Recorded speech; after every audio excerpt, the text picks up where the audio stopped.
Mega Man fan games have existed for quite a long time. In fact, talking about many of the popular ones has been a requested video for some time. I may just get to that soon enough, but a request that stood out from the crowd would be my coverage of Street Fighter Cross Mega Man from 2012, a game that rode the line between being a fan game and being an official game in the Mega Man series. Conceived initially as a fan game, a developer from Singapore named Sao Zong Wei was working on the game by himself until he presented it to Capcom reps at the 2012 EVO tournament. It appears that they were so impressed by it that they supported the project, including providing financial backing and QA and releasing the download link on their website, which remains available to this day. The link will be in the description. At this point, I was going to play a clip of an interview on Capcom's YouTube about how the game came to be, but I got a copyright claim for it, and I was pretty surprised by that, but I thought it was important, so I'm just going to transcribe it myself and read it. A Capcom rep said in this interview, quote, "For us it happened when Zong Wei came up to EVO and came up to the Capcom booth with a laptop in his hands. We looked at the game on the spot and thought, this is really cool. Unbeknownst to him, we started having discussions internally. It started clicking a few things in my head. If everything can line up timing-wise, this is perfect. It can be the end of the 25th anniversary of Street Fighter and lead into the 25th anniversary of Mega Man." The lead developer said he was only working on the game on holidays and took less than half a year to finish it. I'd honestly say that alone makes it kind of worthy as being considered an official Mega Man game. Just one that had an unusual origin. The reason it was PC only was because the lead dev didn't have a license to make console games, and Capcom wanted to keep the game free for the fans. Mega Man fans were eager to accept this game when it was released, as the series' future seemed uncertain at the time. While the gap between the 2010 release of Mega Man 10 and the 2012 Street Fighter Cross Mega Man doesn't seem so large, it was a bleak time for fans nevertheless because of how many Mega Man games got cancelled by Capcom following the departure of series producer Keiji Inafune. This is a saga I've covered in my videos on Mega Man 10, Mighty No. 9, and Mega Man 11, so I won't go over it in supreme detail, but the point is, Street Fighter Cross Mega Man was something to rally behind in a time where it seemed like the series was about to be left behind by its parent company. It was the only thing we had to celebrate the 25th anniversary of Mega Man, which was a first since all the previous major anniversaries had at least one game drop in that year.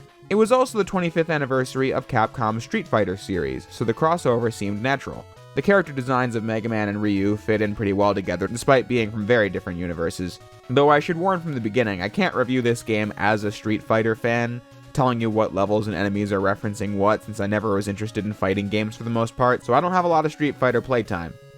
In fact, I have none. Something I was told made my opinions on games invalid in my Mega Man X video from 9 years ago, and to this day I've yet to atone for my sins. But well, I'll just review the game as a Mega Man fan and see if it's still worth playing all these years later.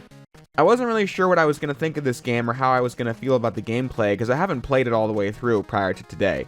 I've sampled it before but never beaten a stage. Now I've played it from start to finish twice. The biggest question I had going into this game was if it was going to accurately play like the NES Mega Man games or not. Sure, any programmer could use the sprites and make the game have the same button inputs as the classic series, but then there are all the tiny details like the physics and timing of jumping, or how quickly or slowly Mega Man runs. I don't think Street Fighter Cross Mega Man feels exactly like those original 6 games. He felt a bit slower, but that's just me, I could be bugging. Because there's emphasis on the word slight in that sentence. Because the difference is pretty small. If you've played the classic NES Mega Man games, this will feel very familiar. Mega Man's abilities are straight out of Mega Man 4. So jumping feels good and natural, you can slide through obstacles, and you have the charge shot, the thin one from Mega Man 4. And thankfully, you can use the L and R buttons to switch through weapons in real-time gameplay. Mega Man 10 added that back in after 9 removed it, but to see a fan game also keep this feature from later Mega Man games in was nice because it really benefits the pacing of the game. The only thing you don't have are rush abilities. No Rush Coil or Rush Marine or on-the-fly Rush Jet. You do fly on Rush during one of the levels, but this is more like the Rush section of Tengu Man stage in Mega Man 8 because it's an on-rail shooting segment. Aesthetically, despite the game still using the 8-bit style that had been arguably done to death in the Mega Man series, this game, crossing over with Street Fighter, allowed the art to do new things with Mega Man. The setting of Mega Man games is often high-tech, even if it's a city level because the games are meant to be a high-tech future. Street Fighter's setting is far more contemporary, so you can just get a level of just scaffolding in an urban area, or a tour of a street in Japan. The visuals made this game feel pretty unique compared to other games in the Mega Man series that had 8-bit graphics, and I commend the artists responsible for it. With this being an old PC fan game from 2012, I was expecting it to be bare bones when it comes to graphics options, and it kinda was. You don't get an option for integer-scaled full-screen pixel gameplay, so I had to play the game in a tiny window on one monitor while recording it in OBS and the other monitor to maintain the pixels and such, but it worked on my PC and was fully compatible with the Series X controller, which was great. The music was also pretty good too, sounding very in place for an NES-styled game. But, most importantly, it still feels fresh while playing it too. Enemies and obstacles in this are creative, like this level where you need to slide on these crumbling platforms and maneuver Mega Man just right to not fall into the abyss. Or how some enemies will reflect your attacks with a shield and you need to time your shot so that it hits the enemy when their back is turned. Or how Mega Man can climb up surfaces in multiple directions in this game, creating more dynamic climbing sections than the series had ever had before. The levels are all pretty well designed in this, though, unfortunately, I felt many of them were on the short side. Chun-Li's stage is the guiltiest example because her level is just a straight line with some parts where you need to climb up to a building and jump back down. And it's not even that long of a level or that challenging. I called it the guiltiest example because the others aren't super basic, but on the short side. The only exception being Dalsim's level. It's not even that big either, but it gets some extra runtime from the level having moments where you go up and down and back around. So that one pulled its weight, while many others just have a defining set piece or gimmick like getting chased by a laser or riding an elevator, while not having as much regular gameplay in the rest of the level compared to that main gimmick. But that isn't to say the game is easy by any means. At launch, the game didn't even have a password screen, you needed to beat it in one go, but that was fixed in an update. Many obstacles will be tough to get around and it will take more than one playthrough to be comfortable with the game, especially with the bosses. Every single one has a meter next to their health, and with each attack you do, the second gauge goes up. When it's full, they'll do a super move, like this dude jumping up and releasing electricity across the entire floor, or Ryu doing a supercharged Hadouken. It was really shocking at first, since super moves cut to this close-up of the boss, and I was thrown off because mid-boss fight cutscenes in Mega Man are pretty unthinkable. But it keeps you on your toes at least. Bosses are also made easier with their weaknesses, but not pathetically so. Ryu, for example, is weak to this reflect shield that will send the Hadouken back to him. It's not a win button, but it does do good damage and requires you to still dodge his other attacks like the spinning kick. Also, be sure to take extra care in finding all the E-Tanks.